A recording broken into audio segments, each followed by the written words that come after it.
Каждую ночь ровно в 317 утра Араф слышал стук в свою спальню. Мягкий, медленный. Когда он открывал дверь, никого не было. Он винил сны, пока однажды ночью не постучал в ответ для шутки. Стук вернулся мгновенно. Громче, сердито. Ручка начала поворачиваться. Араф замер, когда шепот проскользнул под дверью. «Ты, наконец, ответил».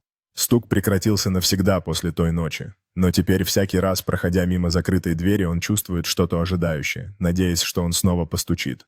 Каждую ночь перед сном Араф пытался убедить себя, что это было лишь воображение. Но страх заставлял его проверять замок на двери, и он засыпал лишь после долгих мучений. Одним из особенно страшных вечеров он снова почувствовал ту же незримую силу, когда проходил мимо старой деревянной двери в коридоре.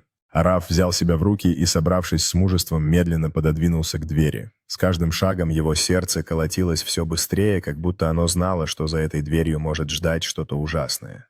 Он закрыл глаза на мгновение, сосредоточившись на тишине, но вдруг снова услышал тот самый стук, уверенный и настойчивый, как будто звал его к себе.